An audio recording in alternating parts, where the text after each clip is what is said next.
আমরা আজকে পবিত্র কোরআনে সূরাতুল ইউসুফ পড়াবো। সূরাতুল ইউসুফ। এখন সবাই বলো আলিফ লাম রা।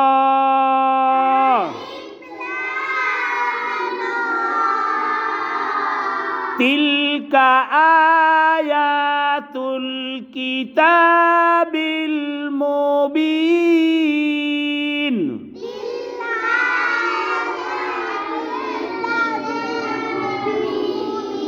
কিতাবিল মুবিন। ইন্না আনসালনাহু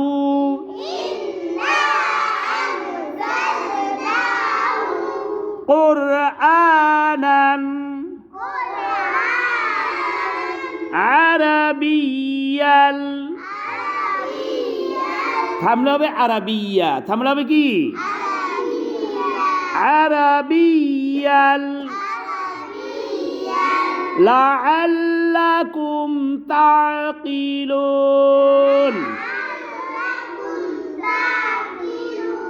আল্লাহ বলেন ইন্না আনসালনাহু, আমি কোরআন নাজিল করছি, কুরআনান আরাবিয়াল লাআল্লাকুম তাকিলুন, আমি আরবি ভাষাতে কোরআন নাজিল করছি যেন তোমরা ভালোভাবে বুঝো। তারপরে দ্বারা নাহনু নাকুসু,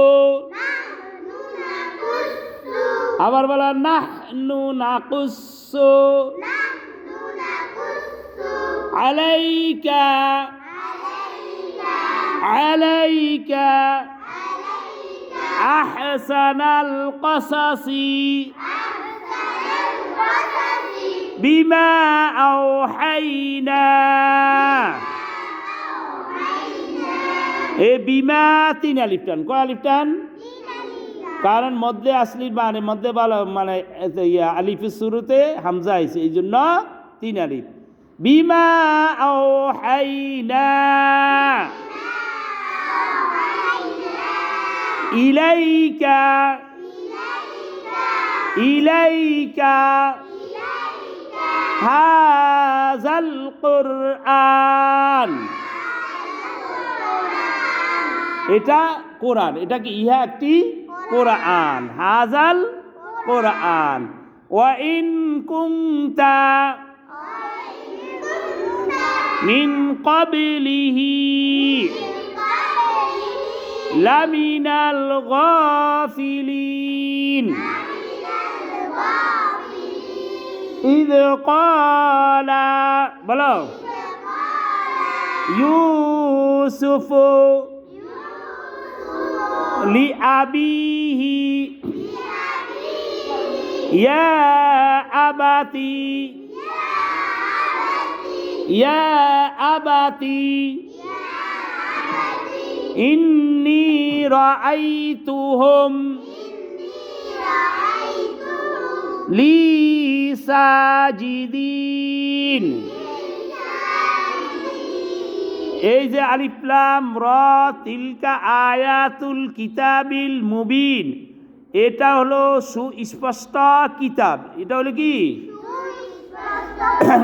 এখানে কোনো ওই গোপনীয়তা নাই, এখানে স্পষ্ট ভাষায় আল্লাহ কথাগুলি পৃথিবীর মানুষদেরকে বলছে।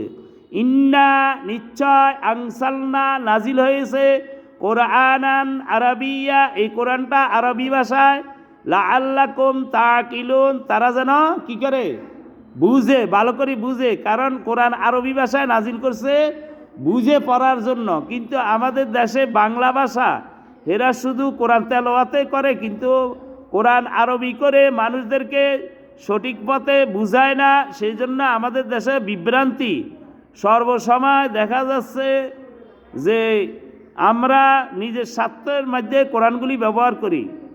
নাহনু নাকুসু আলাইকা আহসানাল কসাসি, এখানে যে আল্লাহ রসুলের নাহানু, তার মানে নাহানু মানে আমরা, নাকুসু আলাইকা আহসানাল কসাসি বিমা আওহাইনা ইলাইকা হাযাল কোরআন, এই কোরআনে আল্লাহ সুন্দর একটি কিসসা কাহিনী, পৃথিবীর মধ্যে সর্বশ্রেষ্ঠ কাহিনী আল্লাহ মানুষদেরকে শুনাইছে। এই কোরআনে, ওয়াইন কুনতা মিন ক্বাবলিহি লামিনাল গাফিলিন, এর আগে আল্লাহ রসুলকে বলতেছে যে এই কাহিনীটা মানে পৃথিবীর সবাইকে বলছে এই কাহিনীটা এর আগে যে ওই সময় কেউ জানতো না, এটাই বলছে। ইজ ক্বালা ইউসুফ লি আবিহি, কি কাহিনী? ইউসুফ আলাইহিস সালাম আল্লাহর কাছে মানে তার বাবার কাছে, ইউসুফ আলাইহিস সালাম লি আবিহি ইয়া আবাতি ইন্নী রাআইতু আহাদা আশারা কাওকাবা। এই ইউসুফ আলাইহিস সালাম কি করছে? আল্লাহ তার বাবার কাছে বলল, বাবা আমি স্বপ্নে দেখেছি 11টি তারা এবং অশামসা ওয়াল কামারা রাআইতুহুম লি সাজিদিন, এবং সূর্য এবং চন্দ্র মানে চাঁদ এবং সূর্য আমাকে সেজদা করতেছে। এই কথার পরে ইউসুফ আলাইহিস সালামের বাবার নাম ছিল ইয়াকুব আলাইহিস সালাম। কি নাম ছিল? এই ইয়াকুব আলাইহিস সালাম তার সন্তানকে বলল, তুমি তোমার এই স্বপ্নের কথা কি তোমার ভাইদেরকে বলিও না। কিন্তু ইউসুফ আলাইহিস সালাম ছোট থাকার কারণে তারা ওর ভাইদেরকে বলে দিয়েছে। ও ভাইরা এবং এই ইয়াকুব আলাইহিস সালাম বলছে, দেখো শয়তান মানুষের প্রকাশ্য শত্রু, শয়তানে তোমার ভাইদেরকে ধোঁকা দিবে, ভাইদেরকে ধোঁকা দিয়ে হিংসা বৃদ্ধি করে দিবে, পরে ভাইরা তোমাকে মারবে। দেখা গেছে সত্যি ইউসুফের ভাইরা কি করছে? ইউসুফ আলাইহিস সালামকে কইতেছে ওকে মেরে ফেলবো। এখন কেমনে মারবো? ওরা আব্বুর কাছে যায়, বলতেছে যে আব্বু এই ইউসুফকে আমাদের সাথে দেন, আমাদের সাথে খেলাধুলা করবে, আমরা মজার ফল ফ্রুট খাবো, এটা সেটা খাবো। তখন ইয়াকুব আলাইহিস সালাম বলতেছে যে না, আমি তোমাদের কাছে দিব না, তোমরা খেলায় মশগুল থাকবা। ইউসুফ ছোট, ওকে বাঘে অথবা শিয়ালে অথবা কুকুরে খেয়ে ফেলবে। কয় না, আমরা তাকে পাহারা দিব, আমরা এত 11 জন শক্তিশালী ভাই থাকতে ওকে কেউ মারতে পারবে না। আসলে সেটা ছিল ধোঁকা। পরে ইউসুফ আলাইহিস সালামকে ধোঁকা দিয়ে তাকে নিয়ে মাঠের মধ্যে নিয়ে দূরে পাহাড়ের আড়ালে এই ছোট্ট ইউসুফকে শিশুকে এই যে মারা আরম্ভ করল, ওদের মায়া দয়া বলতে কিছুই নাই। যারা অথচ আল্লাহ শিশুদের জন্য এই মানুষদেরকে খাওয়ায়, বিদ্যুতের জন্য মানুষদেরকে খাওয়ায়। আমাদের এলাকায়ও সর্ব এলাকাও কিছু মানুষ আসে শিশুদের উপরে অত্যাচার করে, বিদ্যুতের মুরব্বীদের উপরে অত্যাচার করে।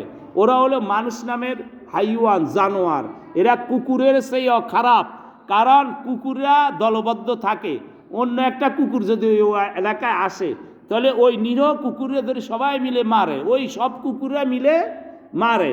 তেমনি ওই যে ইউসুফ আলাইহিস সালামের ভাইয়েরা ইহুদি জাত, এরা খুবই খারাপ। এখন ফিলিস্তিনে তারা শিশুদেরকে হত্যা করতেছে, বৃদ্ধদেরকে হত্যা করতেছে এবং নানানদেরকে অত্যাচার নিপীড়িত করতেছে। ওরা ওই জমানায় ইউসুফ আলাইহিস সালামের জমানায় যেমন শিশুদেরকে ইউসুফকে মারছে, পরে ইউসুফ আলাইহিস সালামকে তারা মেরে ধরে পরে তাদের ভিতরে একজন ভাইয়া ছিল লাবিব নামের, ও কি করছে, না ওকে আর মেরিস না, ওকে কূপের মধ্যে ফালাই দে। ওর উদ্দেশ্য হয়তো কূপের মধ্যে বেঁচে থাকবে, তার রুহুটা বেঁচে থাকবে। সত্যি আল্লাহ কূপের মধ্যে যখন ফালাইছে তখন আল্লাহ উপর থেকে বলে, ওই জিবরাইল তুমি ইউসুফকে বাঁচাও। জিবরাইল আলাইহিস সালাম কয়, আমি তো ইউসুফকে বাঁচাই ফেলাইছি। জিবরাইল কত দ্রুত আইসা ইউসুফকে বাঁচাই দিয়েছে এবং কুফা থেকে উঠাইয়ে তাকে কিছু লোক আসছে যে ওই পথে দিয়ে যাইতেছিল, তখন ওদের পানির পিপাসা লাগছে। তখন ওরা বলল, এই কূপের মধ্যে মনে হয় পানি আছে। কেউ বলে আছে, কেউ বলে নাই। একজনে বলে দেখি বালতি ফালাইছে, আর ইউসুফে বালতির মধ্যে উঠে গেছে। উঠে দেখে এত সুন্দর ইউসুফ, আর ইউসুফরে নিয়ে পরে কেনান শহর মানে মিশর শহরে বিক্রি করে ফেলাইছে এক রাজার কাছে। রাজা যাইয়ে রাজার রানীর কাছে, দেখো আমি একটা ছেলে কিনে এনেছি, দেখো তুমি ওকে পালন লালন করো, তুমি ওকে করো। পরে ওইখানে ওই রাজরানী ও ছিল খুবই সুন্দরী, সে কি করলো, ইউসুফকে ভালোবাসতে লাগলো। কিন্তু ইউসুফ তো নবী, তিনি ভালোবাসে না। একদিন তাকে তার ঘরে ডেকে নিছে তার সাথে কথা বলার জন্য। ইউসুফ বলে দরজা আটকায় ফেলাইছে ওকে কথা বলার জন্য, কিন্তু ইউসুফে কি করছে, কয় না আমি তোমার সাথে কথা বলবো না, তুমি আমার মায়ের মতো, তুমি আমার ইজ্জত, তুমি আমার সব কিছু, আমি তোমার সাথে একা একা এক ঘরে কথা বলবো না। এটা জানো, ইউসুফে যখন নিষেধ করছে আমি বলবো না, তখন ও কি করছে, ইউসুফের দৌড়ে ধরন লইছে, পরে ইউসুফের পিছু দিয়ে যায় কাপড় ধরছে।